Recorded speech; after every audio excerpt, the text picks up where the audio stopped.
ಹಂಗಾಮಿ ಪ್ರಧಾನಿ ಮೋದಿ ವಿರುದ್ಧ ರಾಹುಲ್ ವಾಗ್ದಾಳಿಯನ್ನು ನಡೆಸಿದ್ದಾರೆ. ಪ್ರಧಾನಿ 2-3 ಬಾರಿ ಸ್ಟಾಕ್ ಮಾರ್ಕೆಟ್ ಬಗ್ಗೆ ಹೇಳಿದ್ರು ಅನ್ನುವಂತ ವಿಚಾರವನ್ನ ಪ್ರಸ್ತಾಪ ಮಾಡಿದ್ದಾರೆ. ಬಿಜೆಪಿ ಮಾತನ್ನ ನಂಬಿ ಜನ ಸಾವಿರಾರು ಕೋಟಿ ಕಳ್ಕೊಂಡ್ರು, ಇನ್ವೆಸ್ಟ್ ಮಾಡಿದವರು ಸಾವಿರಾರು ಕೋಟಿ ಕಳ್ಕೊಂಡ್ರು. ದೆಹಲಿಯಲ್ಲಿ ಕಾಂಗ್ರೆಸ್ ನಾಯಕ ರಾಹುಲ್ ಗಾಂಧಿ ಕೊಟ್ಟಿರುವಂತ ಹೇಳಿಕೆ ಇದು. ಚುನಾವಣೆಯ ನಂತರ ಮೊದಲ ಸುದ್ದಿಗೋಷ್ಠಿ, ಇದರಲ್ಲಿ ಮಾತನಾಡಿರುವಂತ ವಿಚಾರಗಳಿವೆಲ್ಲವೂ ಕೂಡ ಹೂಡಿಕೆ ಮಾಡಿದ್ರೆ ಮಾರ್ಕೆಟ್ ಮೇಲೆ ಇರುತ್ತೆ ಅಂತ ಹೇಳಿದ್ರು ಹಂಗಾಮಿ ಪ್ರಧಾನಿ. ಜೂನ್ 4ರಂದು ಹೂಡಿಕೆ ಮಾಡಿ ಅಂತ ಪಿಎಂ ಹೇಳಿದ್ರು.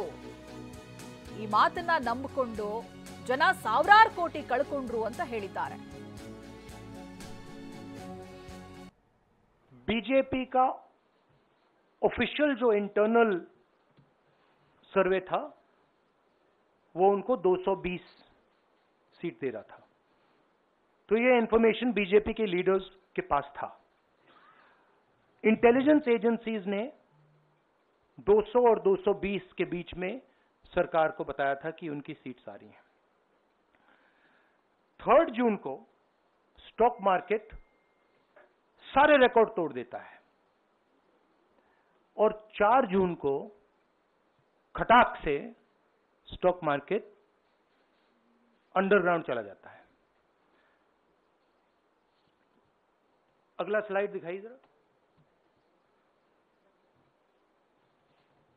ये देखिए 31 मई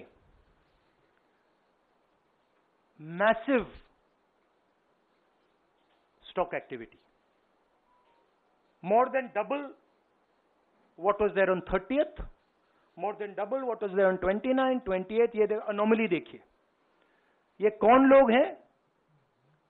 ये वो लोग हैं जो जानते हैं कि कोई ना कोई घपला हो रहा है.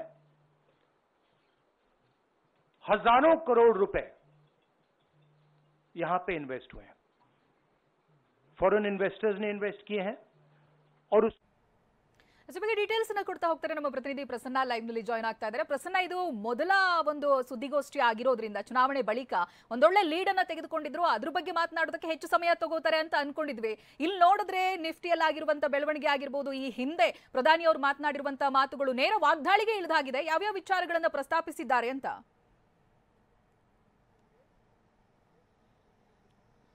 ಚೈತ್ರ, ಫಲಿತಾಂಶ ಬಂದ ಬಳಿಕ ಒಮ್ಮೆ ಪತ್ರಿಕಾಗೋಷ್ಠಿ ನಡೆಸಿದಂಥ ರಾಹುಲ್ ಗಾಂಧಿ ಅದಾದ ಬಳಿಕ ಇದೀಗ ತಮ್ಮ ಪಕ್ಷ ಸಂಘಟನೆ ಅಥವಾ ಮುಂದಿನ ನಿರ್ಧಾರಗಳ ಬಗ್ಗೆ, ಸರ್ಕಾರ ರಚನೆಯ ಬಗ್ಗೆ ಏನಾದರೂ ವಿಷಯಗಳನ್ನ ತಿಳಿಸ್ತಾರೆ ಅಂತ ಎಲ್ಲರೂ ಕೂಡ ಅಂದ್ಕೊಂಡಿದ್ರು.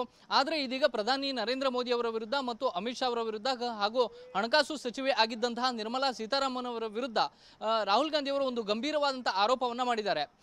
ಫಲಿತಾಂಶ ಬರುವ ದಿನ ಸ್ಟಾಕ್ ಮಾರ್ಕೆಟ್ನಲ್ಲಿ ಸುಮಾರು 6-7% ಕುಸಿತ ಕಂಡಿತ್ತು.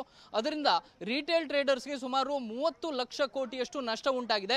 ಇದೆಲ್ಲದಕ್ಕೂ ಕೂಡ ಹಂಗಾಮಿ ಪ್ರಧಾನಿ ನರೇಂದ್ರ ಮೋದಿ, ಅಮಿತ್ ಶಾ ಅವರೇ ನೇರ ಕಾರಣ ಅನ್ನುವಂಥ ಒಂದು ಬಹುದೊಡ್ಡ ಗಂಭೀರ ಆರೋಪವನ್ನ ಇವತ್ತು ರಾಹುಲ್ ಗಾಂಧಿ ಅವರು ಮಾಡಿದ್ದಾರೆ.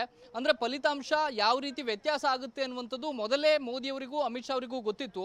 ಬಿಜೆಪಿ 400 ಅಲ್ಲ, 300 ಅಲ್ಲ, ಕೇವಲ 220 ಅಥವಾ 240 ಆಸುಪಾಸಿನಲ್ಲಿ ಫಲಿತಾಂಶ ಬರುತ್ತೆ ಅನ್ನೋದು ಗೊತ್ತಿದ್ದು ಕೂಡ ಪ್ರಧಾನಿಯಾಗಿದ್ದಂತಹ ನರೇಂದ್ರ ಮೋದಿ ಮತ್ತು ಅಮಿತ್ ಶಾ ಅವರು ಪದೇ ಪದೇ ಸ್ಟಾಕ್ ಮಾರ್ಕೆಟ್ನಲ್ಲಿ ಹೂಡಿಕೆ ಮಾಡಿ ಅನ್ನುವಂತಹ ಒಂದು ಅಂಶವನ್ನ ಪ್ರಸ್ತಾಪ ಮಾಡಿದ್ರಿಂದಾಗಿ ರಿಟೇಲ್ ಹೂಡಿಕೆದಾರರು ಸುಮಾರು 12 ಕೋಟಿಗೂ ಹೆಚ್ಚು ಮಂದಿ 30 ಲಕ್ಷ ಕೋಟಿಗೂ ಹೆಚ್ಚು ಹಣವನ್ನ ಸ್ಟಾಕ್ ಮಾರ್ಕೆಟ್ನಲ್ಲಿ ಹೂಡಿಕೆ ಮಾಡಿದ್ರು.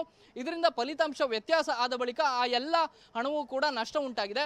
ಇದರ ಹಿಂದೆ ಪ್ರಧಾನಿ ನರೇಂದ್ರ ಮೋದಿ ಅವರು ಮತ್ತು ಅಮಿತ್ ಶಾ ಅವರ ಕೈವಾಡ ಇದೆ.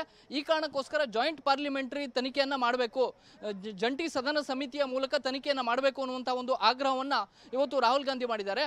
ಮತ್ತು ಈ ಒಂದು ಗಂಭೀರ ಆರೋಪದ ಮೂಲಕ NDA ಸರ್ಕಾರ ರಚನೆ ಆಗೋ ಮೊದಲೇ ಹೇಗಿರುತ್ತೆ ತಮ್ಮ ಮುಂದಿನ ವೈಖರಿ ಅನ್ನುವಂಥದ್ದನ್ನು ಕೂಡ ರಾಹುಲ್ ಗಾಂಧಿ ಅವರು ಎಲ್ಲೋ ಒಂದ್ ಕಡೆ ತೋರಿಸಿಕೊಟ್ಟಂತೆ ಕಾಣ್ತಾ ಇದೆ.